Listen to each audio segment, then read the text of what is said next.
Hello guys and welcome you all to my channel that is A for Aspirant. তো আর কিছুদিনের মধ্যে PSC clerks examination start হবে। আর এই ভিডিওতে আমরা 2015 সালে ক্লার্কশিপ যে এলডিএ এলডিসি এটা সিমিলার টু ক্লার্কশিপ তার 30টা যে অঙ্কের কোয়েশ্চেন সেটা সলভ করব। তো এটা হেল্পফুল হবে এক্সামটার জন্য, লাস্ট মোমেন্টের জন্য। চলো টাইম ওয়েস্ট না করে স্টার্ট করে দিন। দেখো প্রথম কোয়েশ্চেনটা কি দিয়েছে। এ একটি কাজ সম্পন্ন করতে পারে 30 দিনে। বি ওই কাজে এ এর থেকে 20% বেশি পারদর্শী। তো বি ওই কাজটি কদিনে সম্পন্ন করবে। তো দেখো প্রথমে হচ্ছে 20%, পার্সেন্টেজ থেকে যদি আমি ফ্র্যাকশনে চেঞ্জ করি তাহলে 20% হচ্ছে 1/5। তো দেখো এটা হচ্ছে কি এ, আর এটা হচ্ছে কি যেটা এক্সট্রা, মানে বি যেটা বেশি পারদর্শী। তো আমি এখানে এ এবং বি এর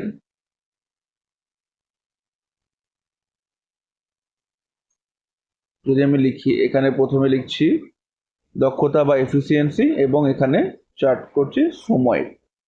তাহলে আমি ধরে নিচ্ছি এর দক্ষতা হচ্ছে 5 এবং তাহলে বি এর দক্ষতা কত হবে 5 + 1 6। তাহলে এ ওই কাজটি করছে কত 30 দিনে। তাহলে মোট কাজ কত হচ্ছে 5 × 30 150। তাহলে বি এর কতক্ষণ সময় লাগবে, তাহলে বি এর টাইম লাগবে কত 150 ইউনিট কাজ হচ্ছে, এবং প্রতিদিন বি কাজ করছে 6 ইউনিট। তাহলে 150/6 সমান 25 দিন। তাহলে এ যে কাজটা 25 দিনে করবে, বি সেই কাজটা করবে 30 দিনে। এটা আরেকভাবেও করতে পারো, কি হচ্ছে যে এফিসিয়েন্সি সমান হচ্ছে 1/t। ওকে, তার মানে কি হচ্ছে যদি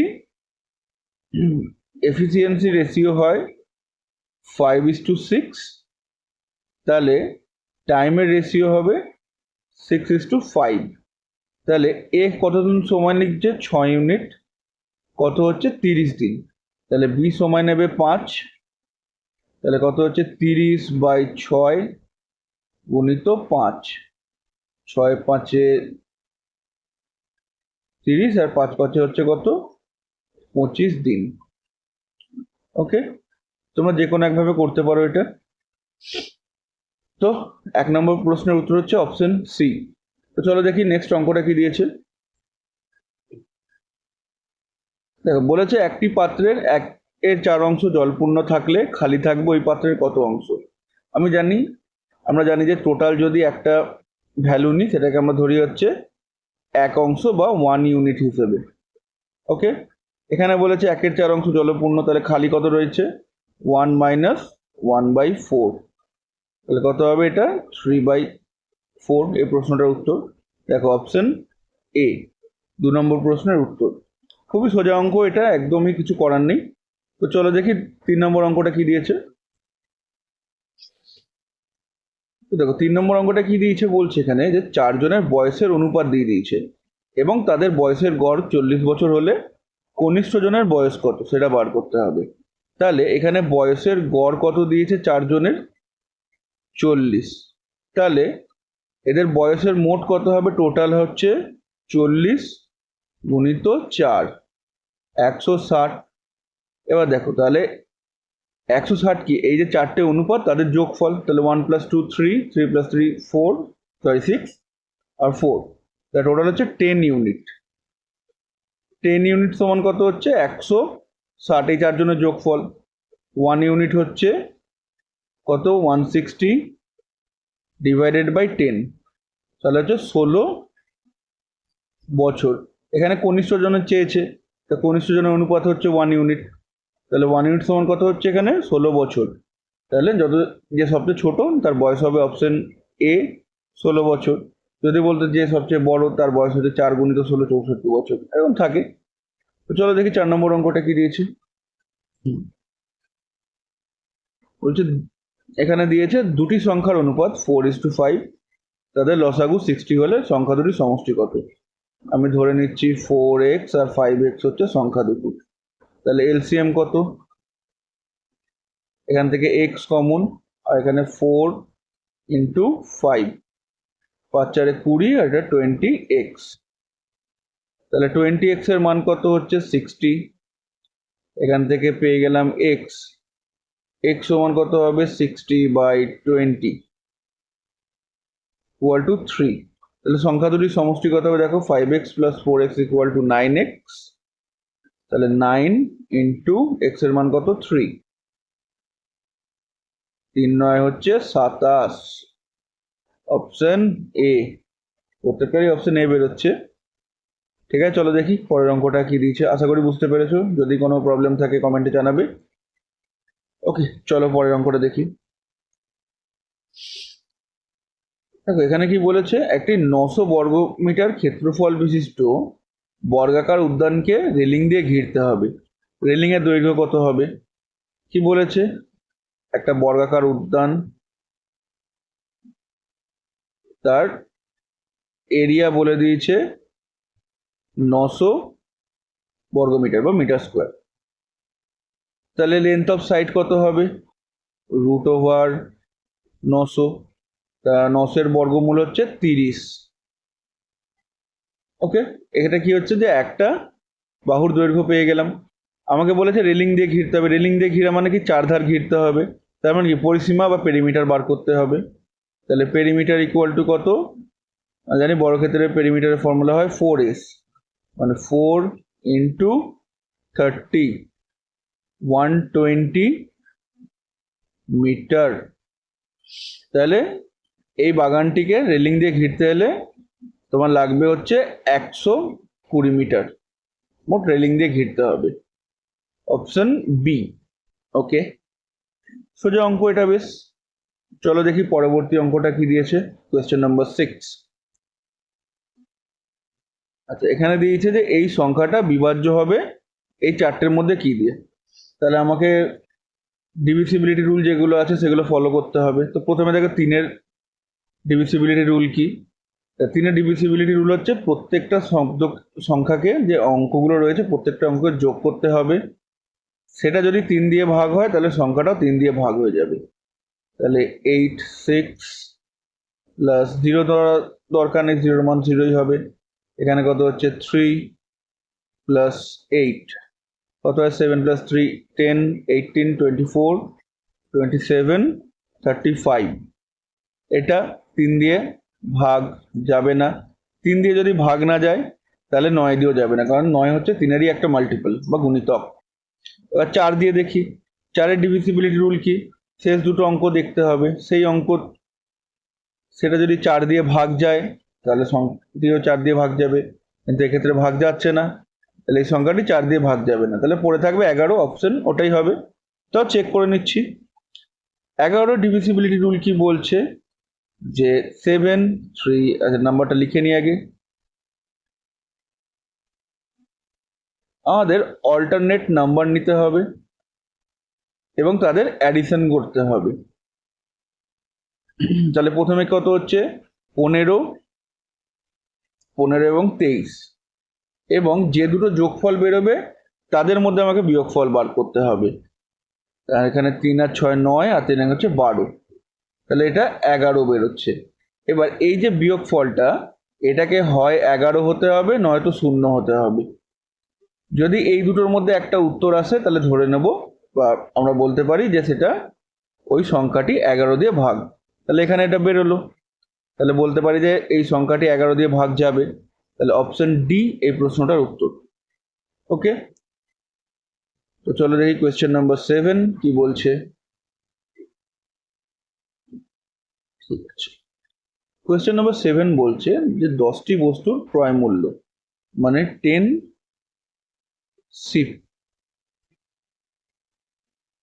CP, cost price of 10 equal to 9টি বস্তুর বিক্রয় মূল্যের সমান, ইকুয়াল টু 9 ইন্টু এসপি। তাহলে এখানে তাদের শতকরা লাভ বা ক্ষতির পরিমাণ বার করতে হবে। আমি করছি এখানে কস্ট প্রাইস আর সেলিং প্রাইসকে এদিকে নিয়ে চলে এলাম, আর এখানে কি হয়ে গেল, এটা 9/10। তো লিখতে পারি cost price is to selling price সমান 9:10। এর মানে কি দাঁড়াচ্ছে, কস্ট প্রাইস যদি 9 হয়, সেলিং প্রাইস হচ্ছে 10, তার মানে কি প্রফিট হয়েছে বোঝা যাচ্ছে। তাহলে প্রফিট কত হচ্ছে, 10 মাইনাস 1, 1 ইউনিট।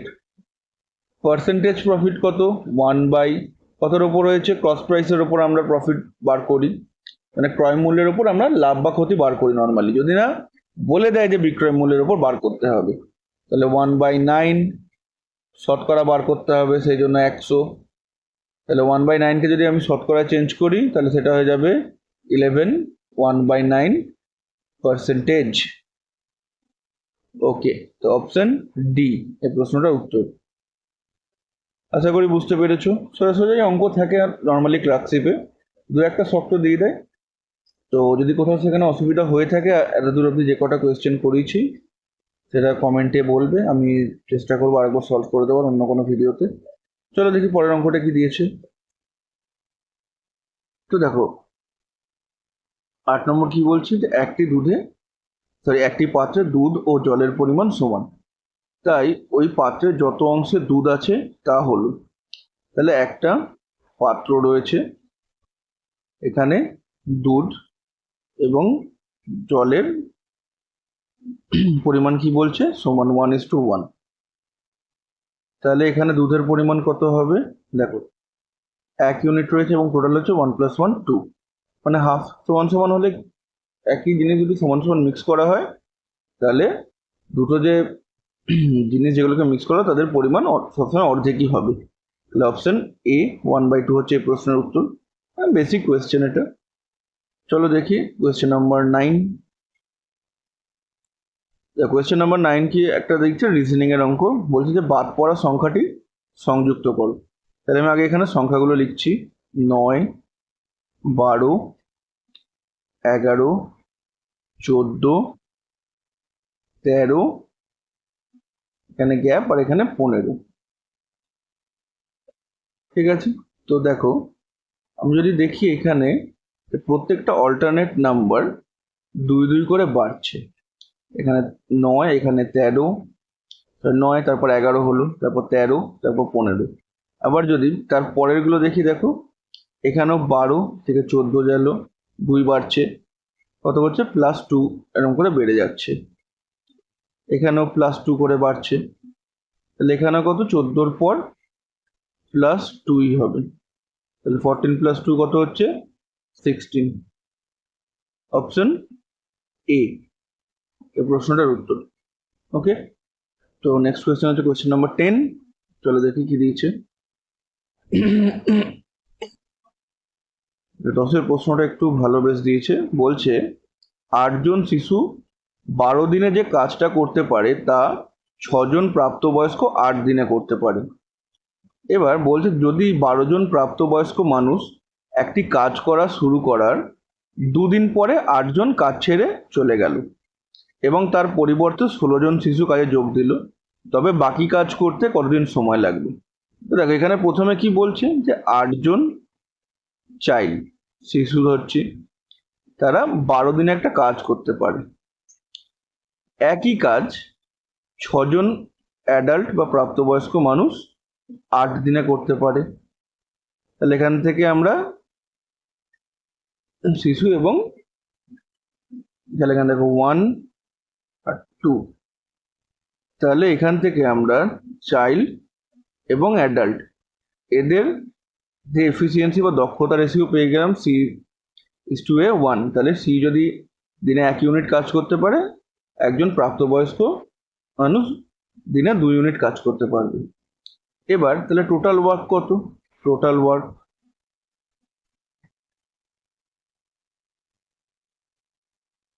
8 জন শিশু ছিল, প্রত্যেকে 1 ইউনিট করে কাজ করছে, কত 12 দিন।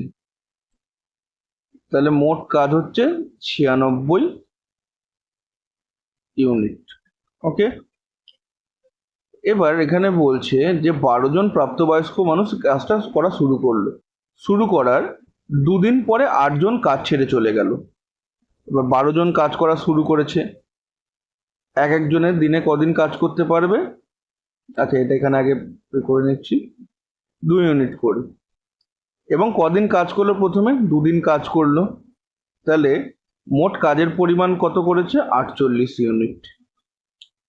এবার এই যে কাজটা শুরু হয়েছে 96 ইউনিট, তার 48 ইউনিট কাজ করলো, তাহলে কত পড়ে থাকলো রিমেনিং?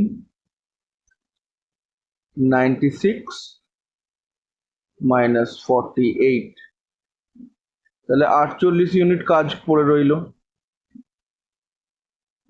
ওকে, এবার কি বললো যে এই কাজ হওয়ার দুদিন পরে 8 জন কাজ ছেড়ে চলে গেল, তাহলে প্রথমে কজন ছিল? 12 জন, এখন কজন পড়ে রইল? 4 জন, তাহলে 4 অ্যাডাল্টস। আর তার পরিবর্তে কত বলছে? 16 জন শিশু কাজে যোগ দিল, তাহলে 16 জন শিশু কাজে যোগ দিল, তাহলে এদের দৈনিক কত পরিমাণ কাজ করতে পারে দেখো?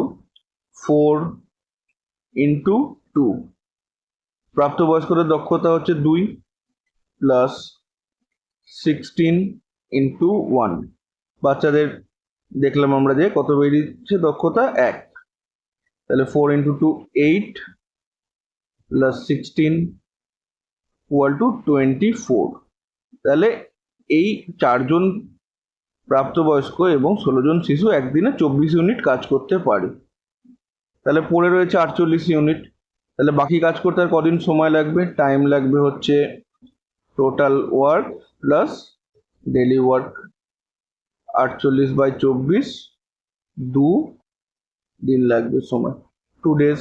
তাহলে বাকি কাজ করতে আর 2 দিন সময় লাগবে। অপশন এ এই প্রশ্নটার উত্তর। একটু শক্ত কোয়েশ্চেন, বেশ ভালো কোয়েশ্চেন দিয়েছে এটা। এরকম 2-1টা কোয়েশ্চেন থাকে 30টা অঙ্কের মধ্যে, বাকি ম্যাক্সিমামই সোজাই থাকে ক্লাসিফের। তো চলো দেখি পরের অঙ্কটা কি দিয়েছে। আশা করি অঙ্কটা বুঝতে পেরেছো, কোথাও অসুবিধা থাকলে কমেন্টে জানাবে।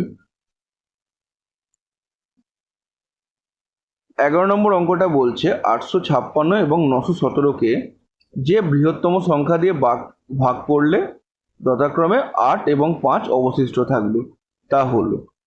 এরকম যখন অঙ্ক দেবে তখন যেখান থেকে যেটা অবশিষ্ট থাকবে সেখান থেকে সেটা প্রথমে বাদ দিয়ে দেবে। তাহলে 856 মাইনাস 8 কত হচ্ছে? 848। আর এখানে 917, এখান থেকে 5 বাদ দেব, তাহলে এটা হচ্ছে 2 আর এটা হচ্ছে 912। এবার বেসিক্যালি বলেছে যে এই যে সংখ্যা দুটো, এই সংখ্যা দুটোকে কোন বৃহত্তম সংখ্যা দিয়ে ভাগ করতে পারবো। তো এটার মানে বেসিক্যালি বলছে যে গসাগু বা এইচসিএফ বার করতে বলছে এখানে। মানে কি, যে যে নাম্বারটা এই দুটোরই ফ্যাক্টর হবে, সবচেয়ে হাইয়েস্ট কমন ফ্যাক্টর, সেটাই এখানে চেয়েছে। তাহলে আমরা হাইয়েস্ট কমন ফ্যাক্টর গসাগু বার করছি। কত হচ্ছে এখানে? 848, আর এটা দিয়েছে হচ্ছে 912।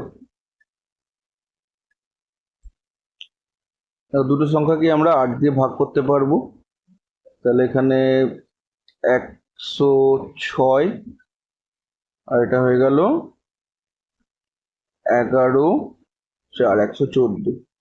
আবার 2 দিয়ে ভাগ করতে পারবো এটাকে, তাহলে কত হলো? 53 আর 57।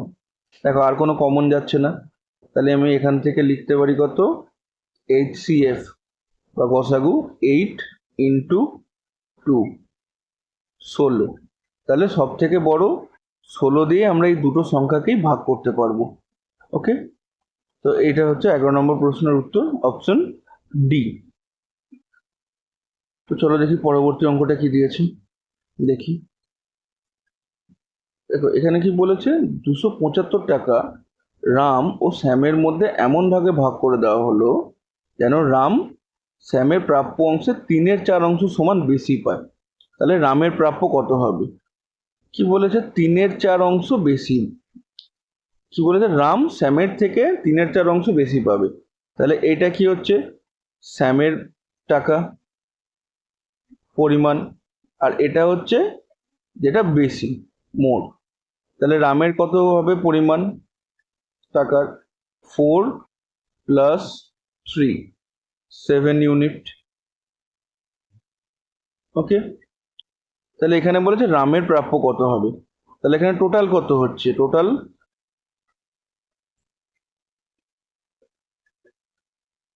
4 প্লাস 7, 11 ইউনিট। 11 ইউনিটের ভ্যালু কত? 275, 275। তাহলে রামের কত প্রাপ্য? দেখো, তাহলে এখান থেকে আগে প্রথমে 1 ইউনিট বার করে নিই।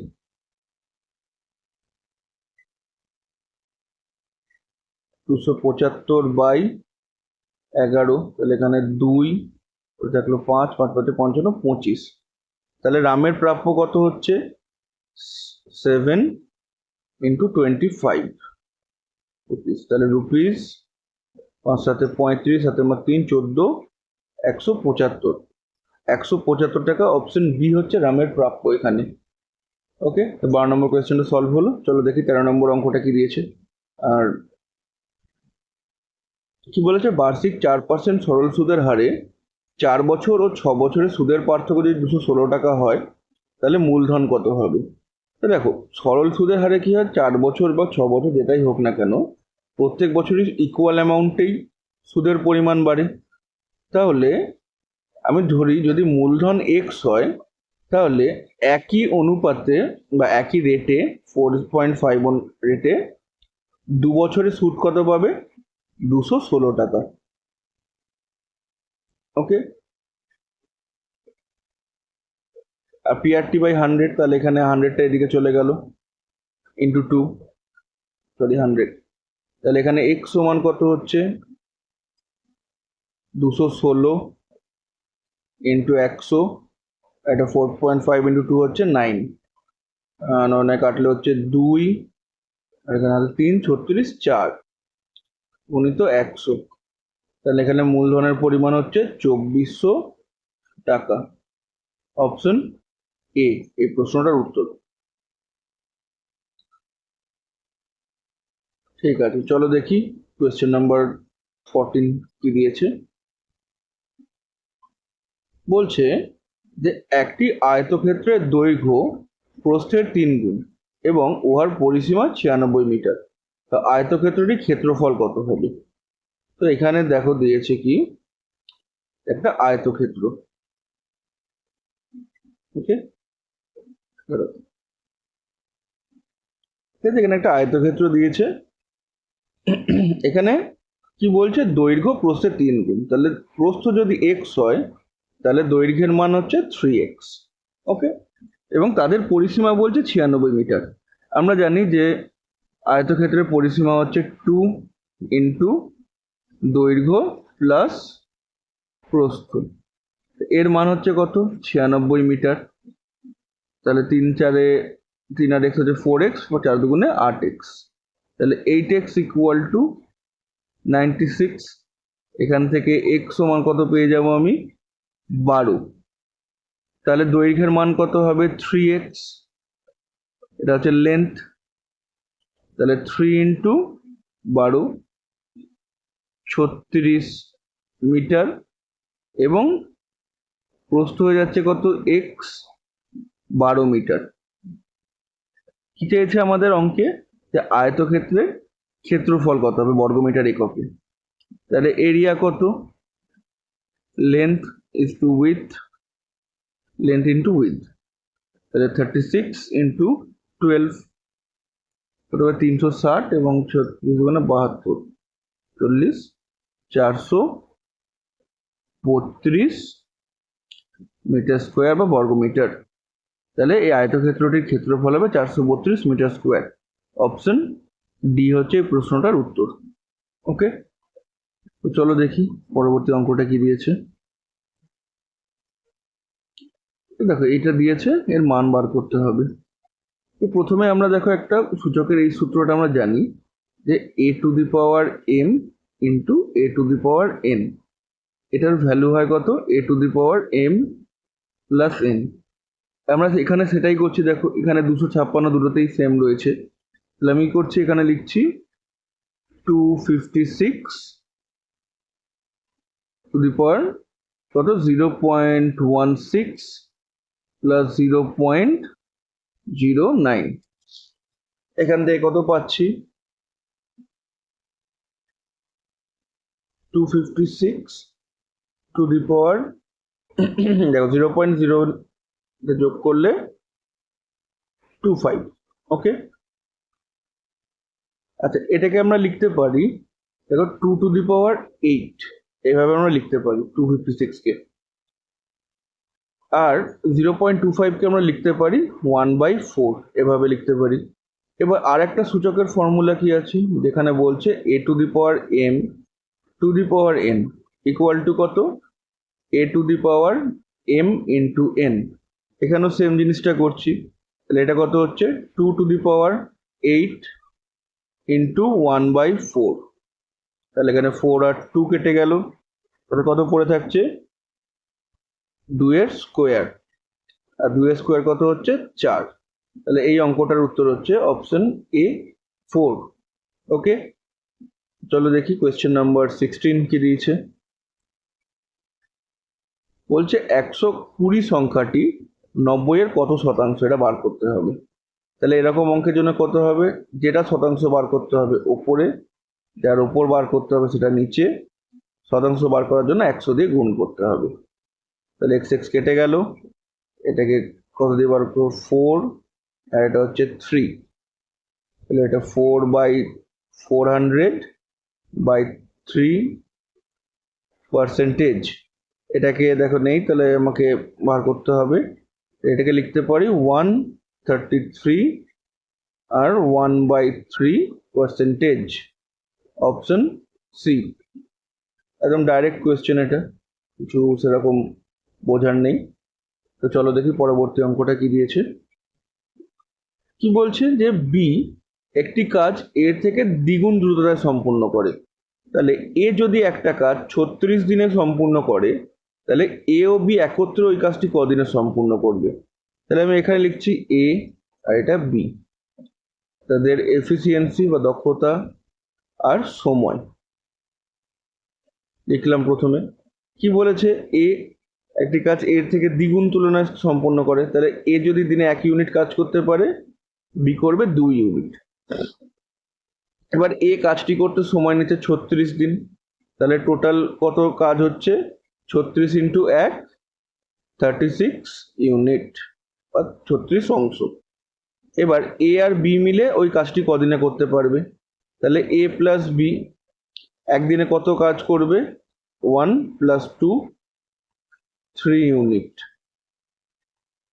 ওকে, তাহলে টাইম বা সময় কত লাগবে, মোট কাজ হচ্ছে 36, একদিনে করে 3 ইউনিট, তাহলে 36কে 3 দিয়ে লাগলো ভাগ করলে হচ্ছে 12 বেরোচ্ছে।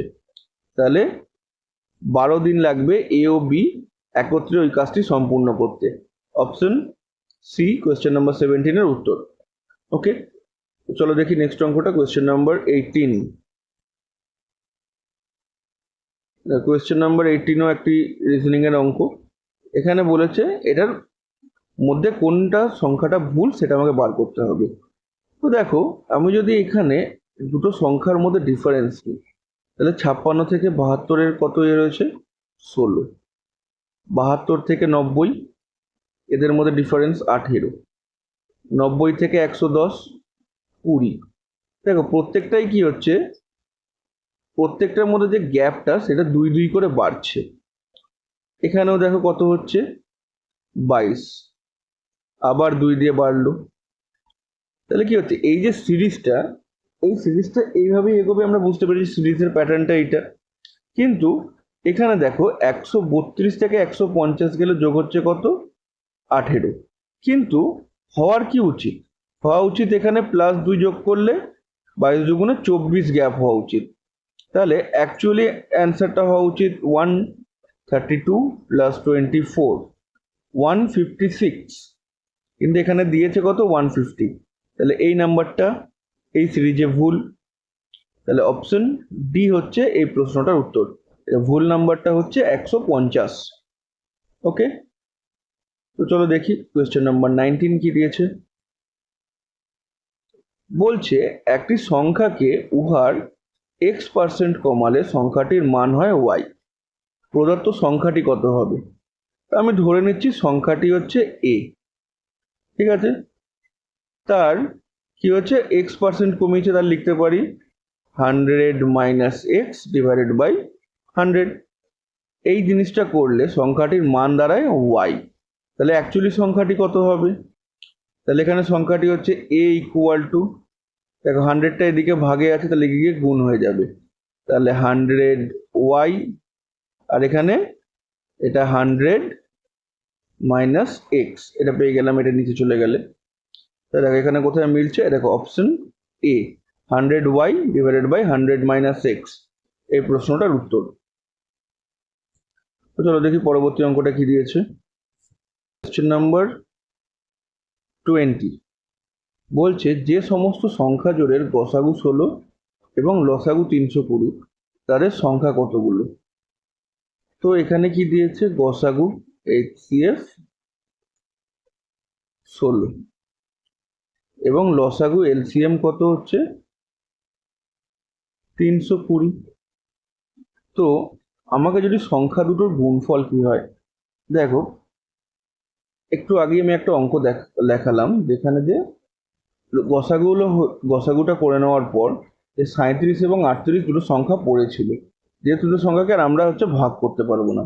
তো লসাগু বেসিক্যালি কি, যেটুকুনি আমরা ভাগ প্রথমে নিয়ে নেব, গসাগুটা নিয়ে নেওয়ার পরে বাকি যে সংখ্যা দুটো পড়ে থাকবে সেই সংখ্যাগুলির গুণফল, এটাই হচ্ছে বেসিক্যালি লসাগু।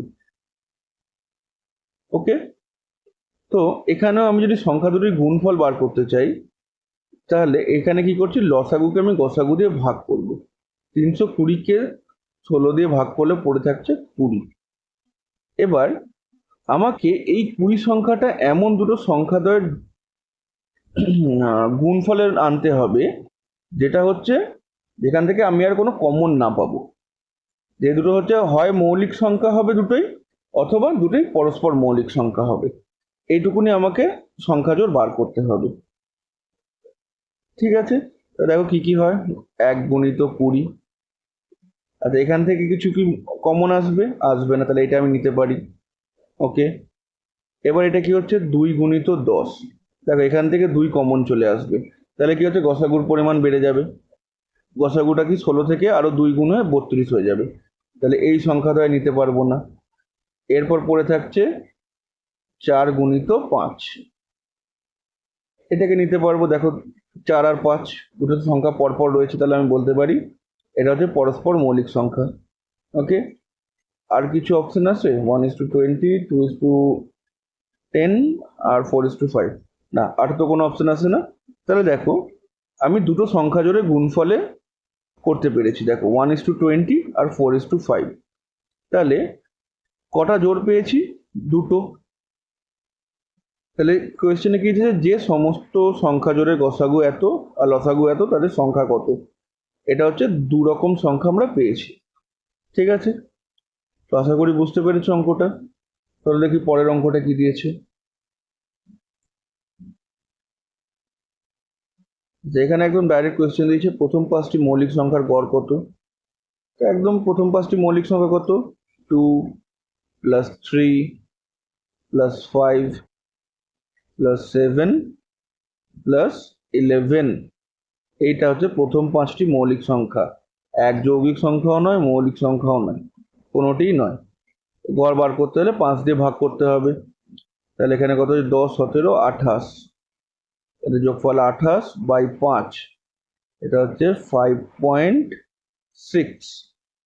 অপশন সি হচ্ছে প্রথম 5টি মৌলিক সংখ্যার গড়, এটা হচ্ছে 5.6।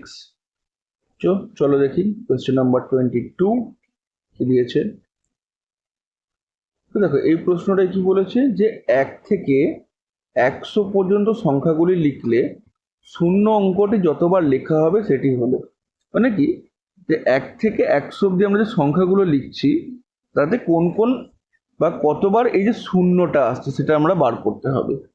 তো দেখো শূন্য কখন আসছে, 1 হচ্ছে 10, 20, 30, এরকম করতে করতে 90 অব্দি। মোট কতবার আসছে দেখো, 1, 2, 3, 9 অব্দি, তাহলে 9 1 9, মোট 9 বার এখানে আসছে। আর 100তে দেখো, 100তে কবার আছে, 100তে হচ্ছে দুবার শূন্য আছে, তাহলে 9 আর 2 যোগ করলে কত হয়, 9 আর 2 যোগ করলে হচ্ছে 11 বার, এই দুটো যোগ করলে। তাহলে 1 থেকে 100 পর্যন্ত সংখ্যাগুলো যদি লিখি, সেটাতে আমরা মোট 11 বার শূন্য দেখতে পাবো যে কোনো একটা ডিজিটে।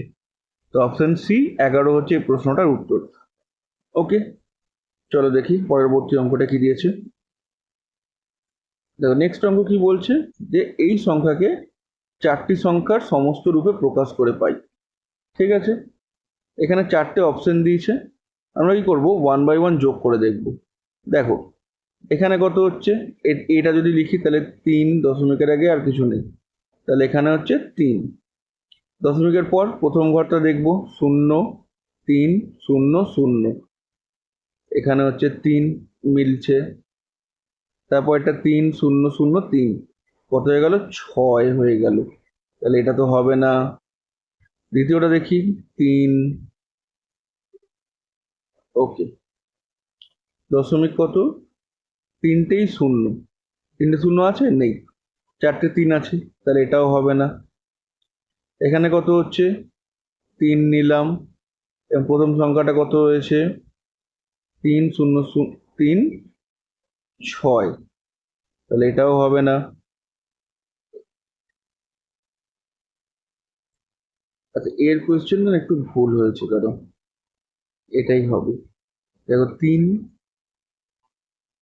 তারপর এটা হচ্ছে 0 3 0 0 3, তারপর এটা হচ্ছে 3 0 0 0, এখানেও 3, তারপর এটা হচ্ছে এই দুটো হয়ে গেল, এখানটায় 3 এটা 0 3, তারপর এটাও 3, তাহলে 3.3333, এটাকে আমরা এই অপশন এ এভাবে বিস্তার করে লিখতে পারি। ওকে, আশা করি বুঝতে পেরেছো। চলো দেখি কোয়েশ্চেন নাম্বার 24 কি দিয়েছে। দেখো বলছে একটি বইয়ের ধার্য মূল্য 10%, সরি 150 টাকা, 10% ছাড় দিলে বইটির বিক্রয় মূল্য কত হবে। তাহলে একদম ডাইরেক্ট কোয়েশ্চেন, তাহলে 150 কত হচ্ছে, ধরে নিচ্ছি 100 টাকা বইটার দাম, 100 ইউনিট, তাহলে 10% ছাড় দিলে বইটার দাম কত হবে 90 ইউনিট, তাহলে 0 0 কেটে গেল, এখানেও 0 0 কেটে গেল, 15 9 135 টাকা, ওকে রুপিস, তাহলে 135 টাকা হচ্ছে 10% ছাড় দেওয়ার পর বইটির বিক্রয় মূল্য। কোয়েশ্চেন নাম্বার 24 এর অ্যান্সার হচ্ছে অপশন এ। তো চলো দেখি পরের অঙ্কটা কি দিয়েছে। আচ্ছা দেখো কোয়েশ্চেন নাম্বার 25 কি বলছে, 2 বছরে 5,000 টাকা চক্রবৃদ্ধি সুদ 832 টাকা হলে সুদের হার হয় বার্ষিক কত। তাহলে এখানে মূলধন বলেছে 5,000 টাকা এবং সুদ কত, ইন্টারেস্ট 832, তাহলে 2 বছর পর সুদে আসলে কত হবে 5,832। এবার যেহেতু চক্রবৃদ্ধি সুদ দিয়েছে, আমরা জানি ফর্মুলা কি, a equal to P into 1 plus R by 100 to the power n। Okay, এখানে অ্যামাউন্ট পেয়ে গেলাম কত 4832, আর এটাতে হচ্ছে 5,000 ইন্টু এটা কত হচ্ছে স্কোয়ার। আচ্ছা এই সংখ্যাকে যদি আমি 8 দিয়ে ভাঙি তাহলে কত হচ্ছে, এখানে দেখো এটা হচ্ছে 5 6, হাতে আমার থাকছে 2 2 শূন্য, এটা হয়ে গেল 2 4 হাতে 44 5, আর এটা হয়ে গেল 7 হাতে 2 থাকছে, হাতে 56 হাতে 2 23, এটা হচ্ছে 2 হাতে আমার 7 7 দুগুণে 72, এটা 7 9, এটা হলো, তাহলে এখান থেকে আমি পাচ্ছি 1 প্লাস আর ডিভাইডেড বাই 100 এর হোল স্কোয়ার সমান কত হচ্ছে 729 ডিভাইডেড বাই 625। ওকে, এবার দেখো দুটো সংখ্যাকে আমি যদি দুদিক থেকে আমি রুট ওভার করি, ওকে, তাহলে কত পাচ্ছি এখানে, তাহলে পাচ্ছি হচ্ছে 1 plus R by 100 equal to, দেখো 723 হচ্ছে কত 27 স্কোয়ার,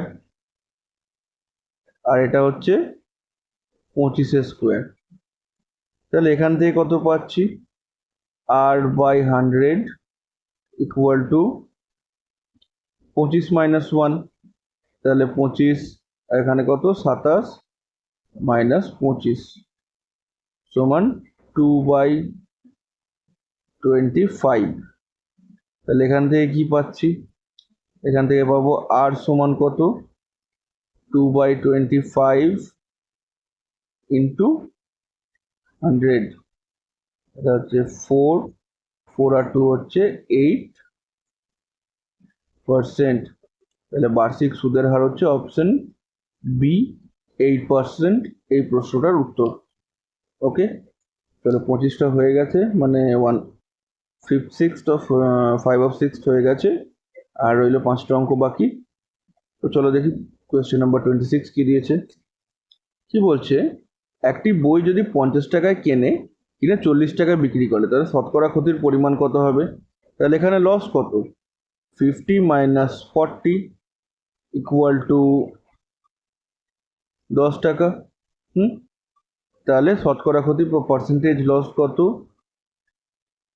10 কতর ওপরে, ক্রয় মূল্যের ওপর আমরা সুদের হার বার করি, তাহলে 10/50 ইন্টু 100,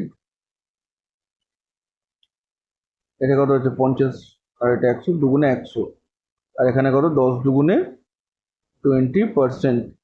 এই প্রশ্নটার উত্তর, তাহলে শতকরা ক্ষতির পরিমাণ হচ্ছে অপশন সি 20%। দেখো কোয়েশ্চেন নাম্বার কি বলছে, যে একটি পুকুরের কচুরিপানা, তো দেখো কোয়েশ্চেন নাম্বার 27 কি বলছে, একটি পুকুরের কচুরিপানা প্রতিদিন আগের থেকে দ্বিগুণ বাড়ে, কচুরিপানা ভর্তি হতে 61 দিন সময় লাগলে 55 দিন পর পুকুরটি কত অংশ কচুরিপানা ভর্তি থাকবে? তাহলে দেখো 61 দিনে কত ভর্তি ছিল, 1 ইউনিট, তার আগের দিন 60 নম্বর দিনে কত হয়েছে, 60 থেকে 61 দুগুণ হয়েছে, তাহলে 61 থেকে 60 পিছনে গেলে কি হবে, 2 দিয়ে ভাগ হয়ে যাবে, এটা হাফ, তাহলে 60 দিনে হয়েছিল হাফ অংশ, তার আগের দিনে কত হবে, একইভাবে এভাবে হাফ হাফ গুণ হতে থাকবে, তাহলে দুটো হাফ গুণ করলে কত হচ্ছে 1/4। ওকে, তারপর 58তে কত হচ্ছে 1/8, 57-এ হচ্ছে 1/16, 58-এ হচ্ছে কত 1/32, সরি 56, এটা 58 তো নয়, এটা হচ্ছে 56 হবে, আর তাহলে 55 কত হচ্ছে, আবার 2 দিয়ে ভাগ, তাহলে 1/64। তাহলে 55 দিন পর পুকুরটি কচুরিপানা কত অংশ ভর্তি হবে, 1/64 অংশ। ওকে, আশা করি বুঝতে পেরেছো। তো চলো দেখি পরবর্তী অঙ্কটা কি দিয়েছে।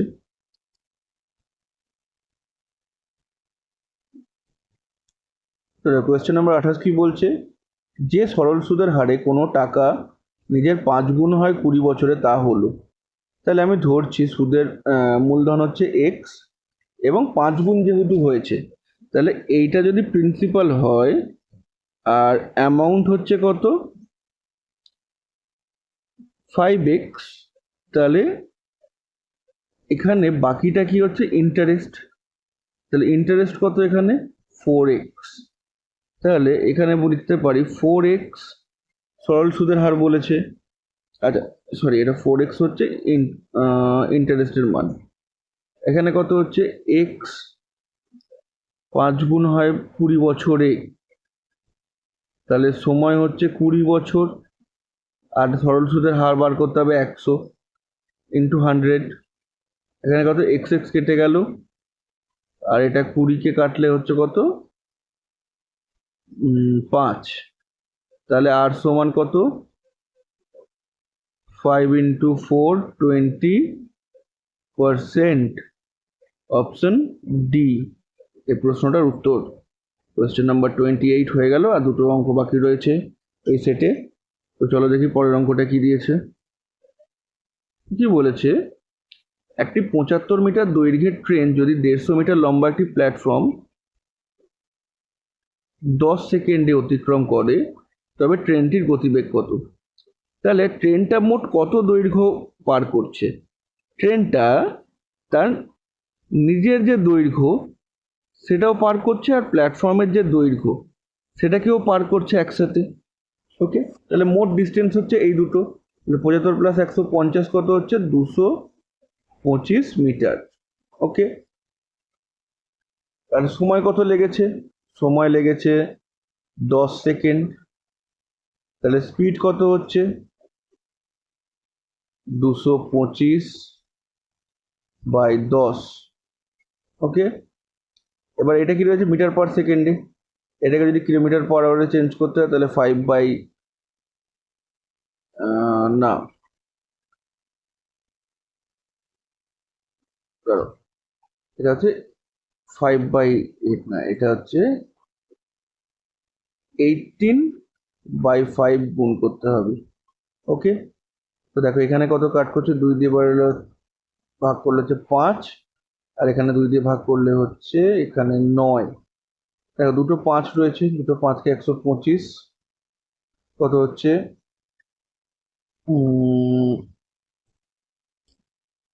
9।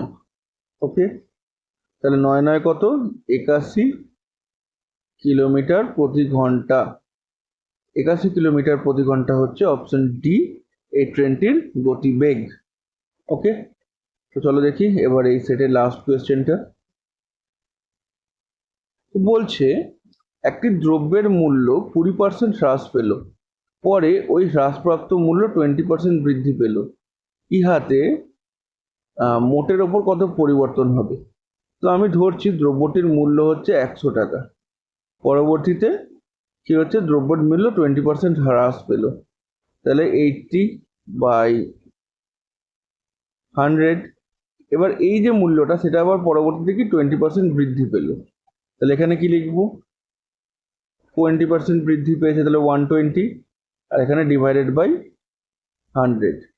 100 কেটে গেল, 0 কেটে গেল, 0 কেটে গেল, 8 কত? 96। তাহলে ছিল হচ্ছে 100 ইউনিট, ফাইনালি হলো কত? 96। তার মানে কি এদের মান কমে যাওয়া, তাহলে হ্রাস পেয়েছে। কত হ্রাস পেয়েছে? 11 থেকে 96, 4% হ্রাস পেয়েছে। অপশন সি হচ্ছে এই প্রশ্নটার উত্তর। ওকে, তো দেখো এটা হচ্ছে এই সেটের মোট 30টা অ্যারিথমেটিক যে সেকশন তার অঙ্ক। ওকে, এটা তোমার হচ্ছে যে আগামী ক্লাসে তার জন্য খুবই হেল্পফুল হতে পারে। তো আশা করি অঙ্কটা বুঝতে পেরেছো। আর যদি ক্লাসটা ভালো লেগে থাকে তাহলে একটু লাইক, শেয়ার আর সাবস্ক্রাইব করে দিও, কিছু কমেন্টও করে দিও। ওকে, তো চলো বাই আজকের মতো।